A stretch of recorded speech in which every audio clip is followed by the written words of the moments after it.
Para los tributaristas, el IVA es la paloma de Picasso.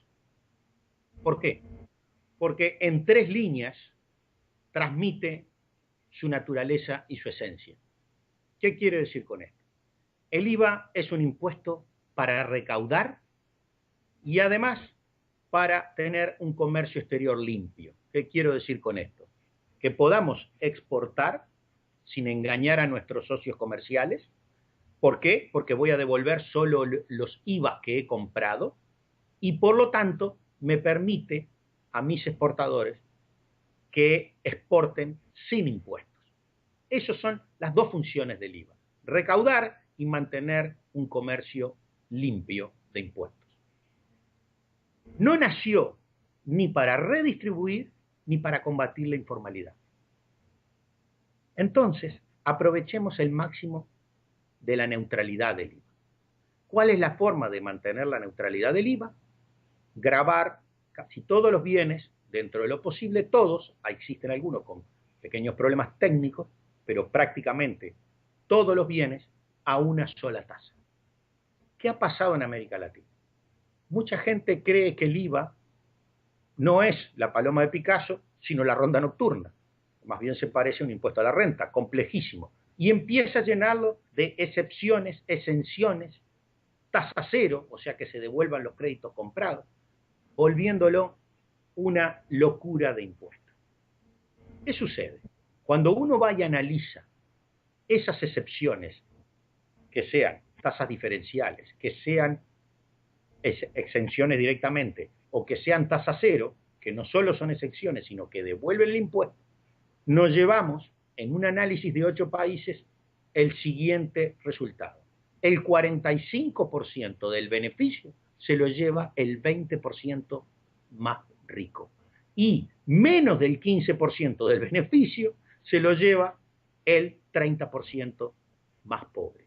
¿Por qué? Muy sencillo. En países donde el ingreso está concentrado, el consumo está concentrado.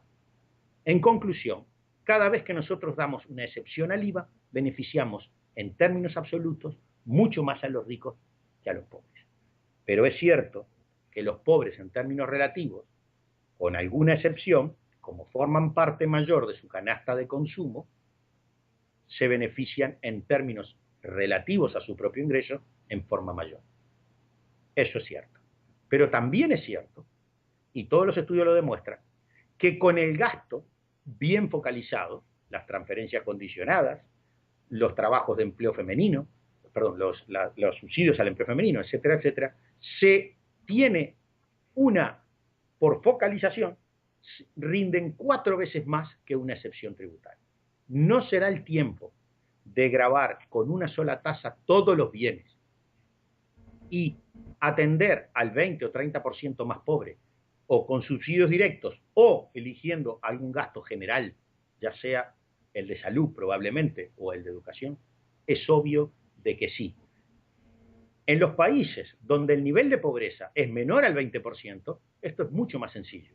¿Por qué? Porque un gasto focalizado es muy superior a dar una exención generalizada donde termino no solo favoreciendo a los ricos, sino además perdiendo dinero. Y un último punto. Lo que América Latina debe hacer es terminar urgentemente con la tasa cero. La tasa cero que se da en bienes de consumo masivo destruye el poder administrativo del IVA. El poder administrativo del IVA se basa ¿en qué? En que en la medida que yo facturo, voy dejando huellas de mi actividad. Y eso me permite un control tributario del IVA y de otros impuestos.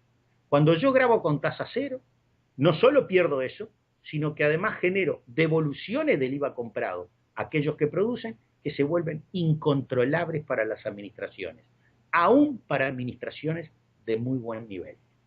Hay 2 casos muy generalizados, son el de Costa Rica y el de México, que tiene una gran administración y recauda por IVA menos de la mitad que lo que recaudan Argentina, Chile, Brasil y Uruguay, que son países de su mismo nivel de ingreso. Hay otros casos, como el de República Dominicana y la propia Colombia, que lo tienen muy reducido, pero que generan un altísimo costo de administración y de cumplimiento para los contribuyentes. La tasa cero debe ser eliminada y las exenciones deben ser reducidas a su máxima expresión dentro de lo posible. El IVA nació para recaudar.